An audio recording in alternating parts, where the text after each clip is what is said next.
Welcome back, everybody. This is episode 19. I've got the next 6 episodes for us. We finally move into Acts chapter 7. Stephen's in a lot of trouble. Stephen's been at the Sanhedrin. There are charges. They are serious charges. And we'll pick it up in the beginning of Acts chapter 7. I'll read the first 16 verses. Then the high priest asked Stephen, "Are these charges true?" To this he replied, "Brothers and fathers, listen to me.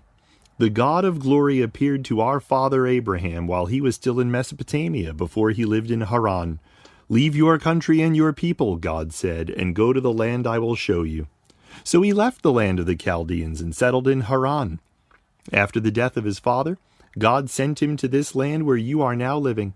He gave him no inheritance here, not even enough ground to set his foot on.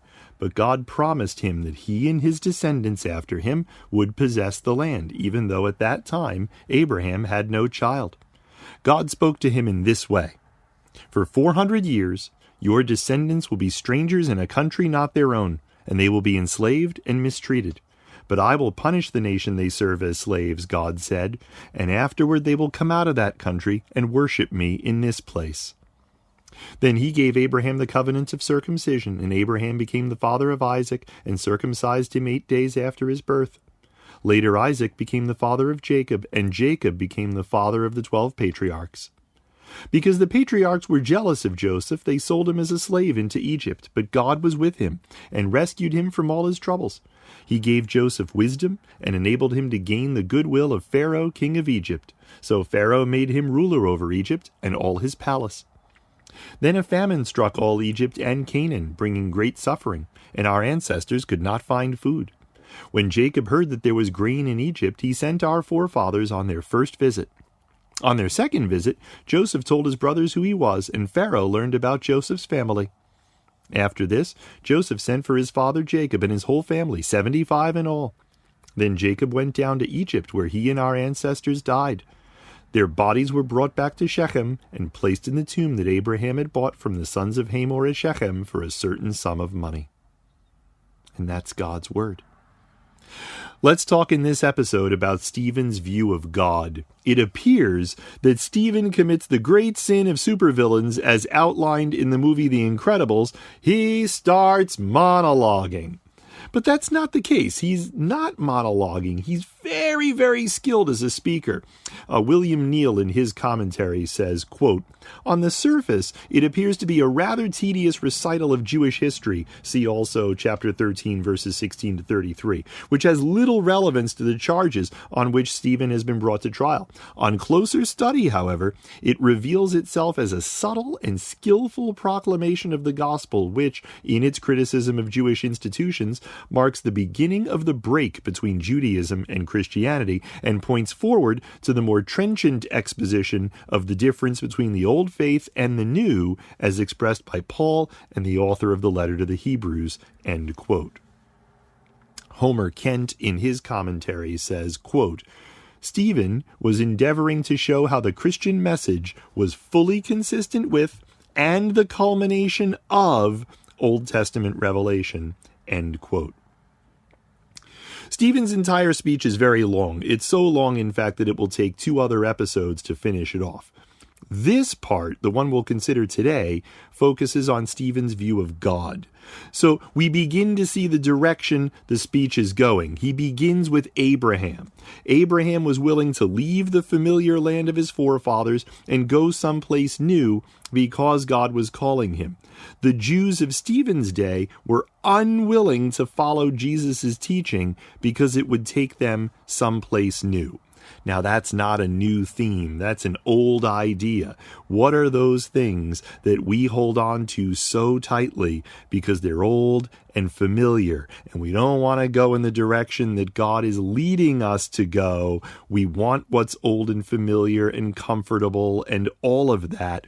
This is a thing that many Christians have to grapple with all the time. And so the direction of the speech unfolds. Stephen talks about Abraham's inheritance, or more properly, his lack thereof.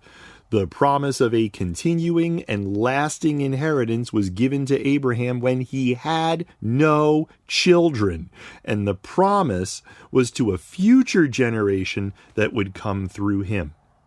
Sure, Abraham had a small plot of land, Genesis chapter 23, but a deep and abiding inheritance was yet future.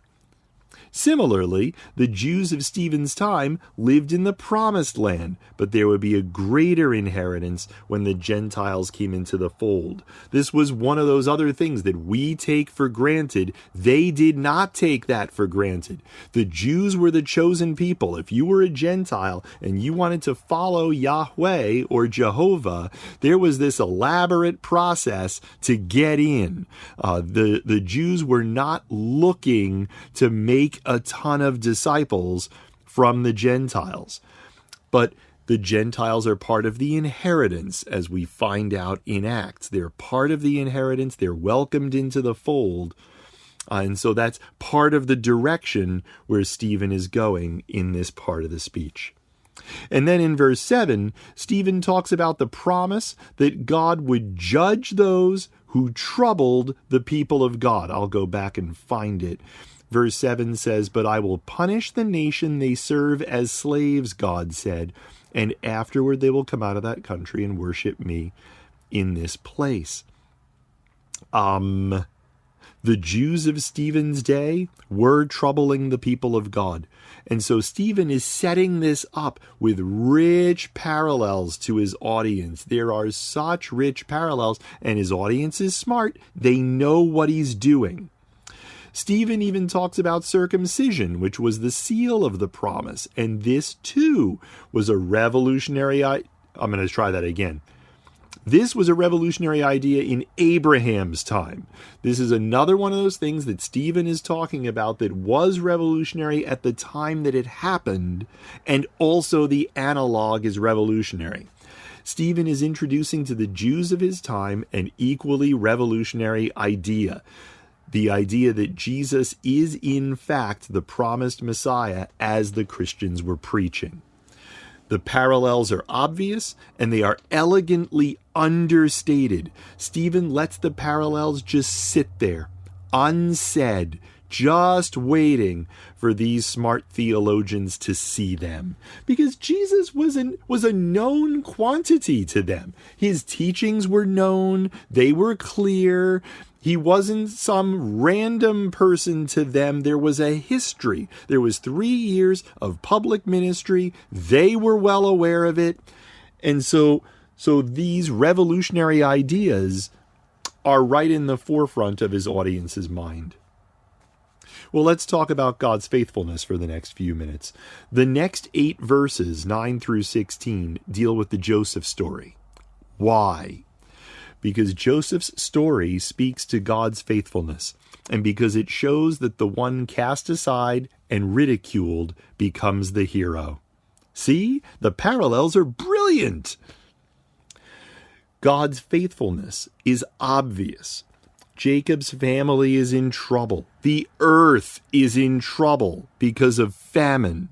And luckily for literally everyone, God had prearranged for Joseph to be in a position of power and influence, just as his entire family needed his help to acquire food. God is notoriously faithful, and the story has a grand arc in this regard. And yes, also, this is a story where the one cast aside becomes a hero. Joseph was hated so much that he was thrown into a pit and sold into slavery.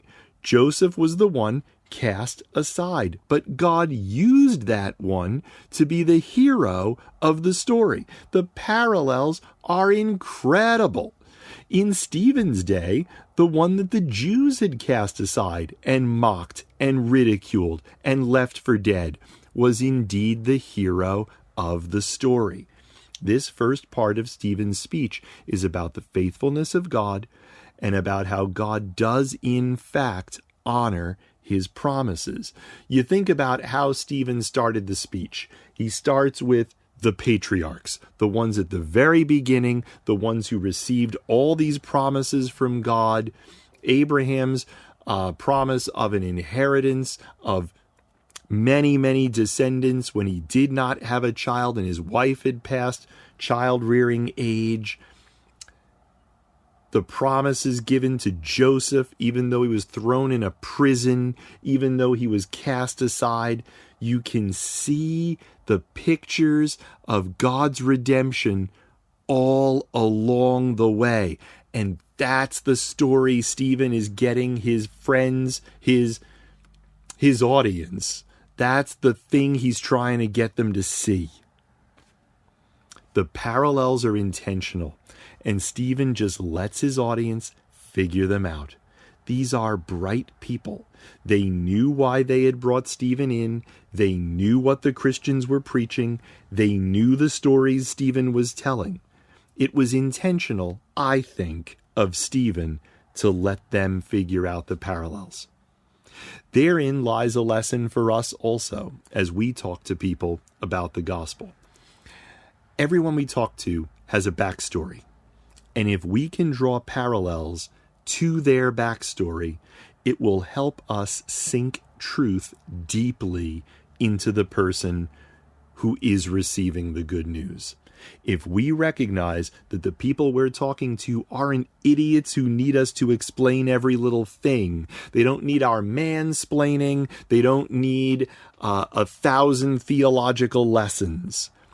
They need a connection between their history and God's story. God is the one who opens their hearts and their minds. God is the one who speaks to people. That's the thing we really want. So Stephen gives us a model. This whole speech is a model, and we'll talk about it more in the next 2 episodes. The whole speech is a model of how he just lays the facts out and lets them draw conclusions. Now they don't like his conclusions. They're not thrilled with his conclusions, and it ends very badly for Stephen, as you find out in episode 21. Or you could just keep reading after this episode stops, like that's the other way. But the oratorical style is instructive to us. It lets us see that sometimes you just speak truth and let God do the rest with it. Well, the next big chunk coming up, episode 20, the next big chunk is about Moses, because if you're going to lay out a plan of salvation, you have to deal with Moses at some point. That's coming up next time. I'll look forward to talking with you then. We have reached the end of today's Bible Wire podcast. If you'd like more information about our church, or if you'd like more resources related to this podcast, you can find us online at www.zionfellowship.net. We're also available on social media. Look for Zion Fellowship. Thank you for joining us today on Bible Wire.